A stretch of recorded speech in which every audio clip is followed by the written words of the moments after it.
What's going on, guys? My name is Caleb, and welcome to another episode of Rainfall Review, the show where I review a Japanese exclusive title for a Western audience. Asterix. So something you guys are going to come to understand about me is that I f***ing love Final Fantasy games. I love them. So when I was walking through Tsutaya the other day and I saw a brand new Final Fantasy themed rhythm game, I snatched that up right away thinking it was going to make a fantastic review.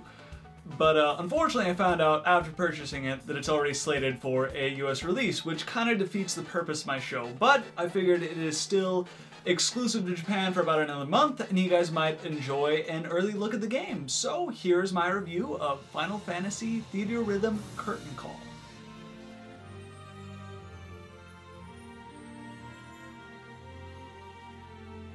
So the story for Curtain Call is surprisingly interesting and well thought out for an offshoot rhythm game. It of course begins with a wall of text explaining that the gods of order and chaos are at it again and have summoned their best warriors from across space and time to aid them in their struggle for dominance one over the other.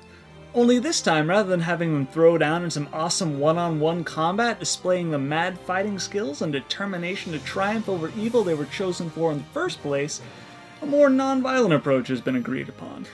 Our heroes now take the fight to the stage in order to take down chaos once and for all in a contest of showmanship and ability to draw an audience. While this premise is certainly, let's say, Japanese enough to be interesting on its own, the real meat of the story comes from the subplot concerning characters and interactions behind the curtain during rehearsal, between scenes, and after showings. It's kind of a who's sleeping with who matchmaking minigame that you can really get caught up in. You play these sections as Balthier, which I find to make perfect narrative sense because, one, I play the leading man. Who else? It gets a bit complicated, so I won't get too much into it, but every character is attracted to someone, and most are unhappy with who they're currently with. It is your job to maximize everyone's performances on stage by making sure that their romantic needs are satisfied. A flowchart of what you have to work with at the beginning of the game would look something like this. Terra, who's nailing Squall, has a man crush on Cecil, who recently started seeing Lightning, who's just using him as a cover for a romance with Ash, who feels a bit cornered and not sure if she's really interested in girls or just going through a phase after her husband died, and confesses this to Sarah, who found out that her new boy toy Cypher's compensating a bit with that gun-sword combo and now has the eyes for Titus, who's sleeping with Garnet, who's fucking me, who's fucking you. I'm fucking you. This is a rhythm game, there's no story. As is the nature of rhythm games, the gameplay pretty much consists exclusively of you tapping in time with the music. You have two ways to accomplish this. The first being using the A button and the 3DS's little, a nub thing? And the other is to use the stylus and tap and swipe on the bottom screen. I've spent a solid 13 hours with this game now, and I gotta tell you, the stylus is just so much more frustrating than using the friggin' buttons and nub. I can never seem to get it to register for a full green marker, which makes getting a full chain less than likely. Curtain Call boasts an impressive 200 plus tracks. Oh, let me try that again. I don't think I got the delivery quite right on that. 200 tracks! Holy shit! How much time do you think I have? How much free time do you think I have, Square Enix? I'm a busy man. I've got man things to do. Like play children's videos. All the songs are pulled from every mainstream Final Fantasy, all the way up to 14, as that's the latest, as well as some of the offshoots like 10-2, 13-2 and 3, Crystal Chronicles, Type 0, and even from Advent Children. Thank God they forgot about Spirits Within, right? Right? Wait, I am right?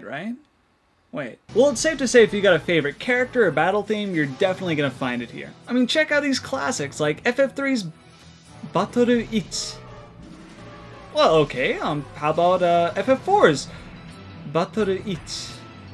Alright, that's cool, no problem. One of my favorites was from Final Fantasy IX. It's bound to have a cool name like Batoru Ich. 10? Nomoru Batoru. Come on! Come on! Ah. Interestingly enough, most all the tracks are in Japanese except for Final Fantasy VIII, which are in English and happen to have some comparatively cool names. Force Your Way, Don't Be Afraid, Maybe I'm a Lion. I mean, that's crazy, right? Come on. But what if I am a lion?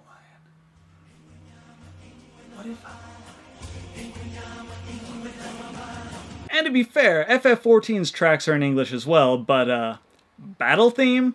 Shit is boring. Moving on. There are 3-ish different types of gameplay / song types in Curtain Call. Battle music scenes, which have you lining up in classic battle formation and attacking in time with the music, defeating enemies to earn points. Field music scenes, which have you moving the cursor up and down like a conductor's baton as your party walks around a looping map littered with landmarks from the song's original game. And event music scenes that play cutscenes and memorable moments from each game in the background as you, again, tap and slide to the beat. The ish one is a variant of the field music where you get to play some of the series' airship themes. It plays out almost the same as the normal field music, sharing the same backgrounds and what have you, but now you're flying over them in an airship at a pace that gives you a refreshing sense of speed. However, as you cover so much ground so quickly, it really highlights some of the geographic inconsistencies. I'm not too sure how much Final Fantasy VII they played, but I can tell you, you are not supposed to be able to walk from Midgard to the North Cave. Why does that road abruptly turn into train tracks? Where's the ocean? Now, clearly I'm kidding, but come on. Seriously, would it kill him to throw up a mountain range, or something only traversable by airship? Or chocobo. Gold chocobo. Specifically.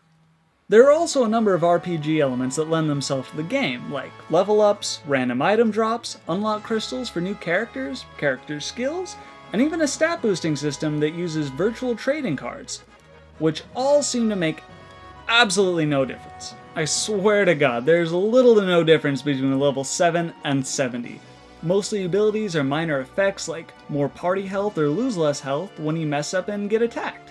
Or maybe I'm just so damn good at the game I never had to use them, so I never noticed the effects. That must be it! Nope, not that. The only real noticeable thing is being able to take down more monsters in the same amount of time, but seeing as that is it just kind of seems like a wasted opportunity to me. Needless to say, when a game's core mechanics can be summed up in a single mildly sarcastic sentence, you can be damn sure they put a lot of thought into the presentation. Curtain Call makes use of a chibi art style which is freaking adorable. Each character is very detailed, aside from the face, even down to the weapon they're holding.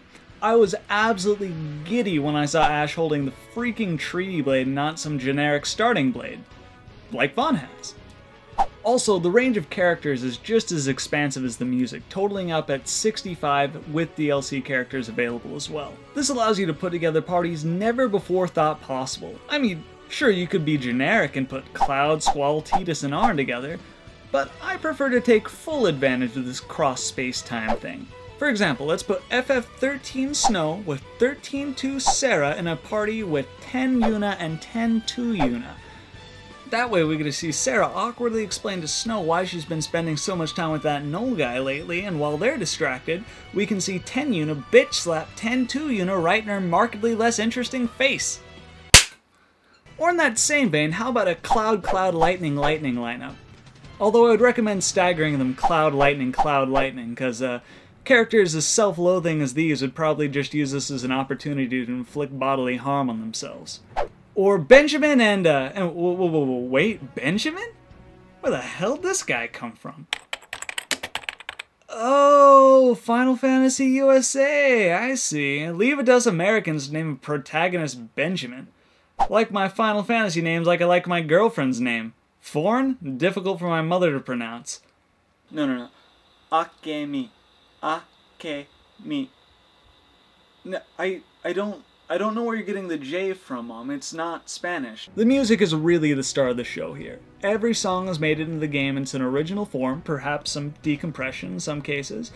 So prepare your ears and hearts for the sweet, dulcet tones of unadulterated nostalgia. While most of the selections are beautiful and joy to listen to, Curtain Call really lives and dies by your love of the series. For instance, some less exciting songs from games that I have spent a lot of time with still trigger some nostalgic reaction for me, while music from entries I haven't played or haven't spent much time with, like Final Fantasy V, with its chippy pre-PlayStation tracks, are hard for me to get into. Additionally, not every song from every game is what I would consider rhythm game material. The town theme to Rabanastre in 12 is hardly a toe tapper, and honestly, a lot of the 8-bit tunes are short and lacks some of the impact of the more recent songs. Don't get me wrong, I'm not saying that these songs are good or bad, just that they might not hold up well in a rhythm game setting. Which the game itself even seems to understand, as there's a noticeable disproportion of songs from the PS1 era onward, as opposed to pre-PS1 era songs.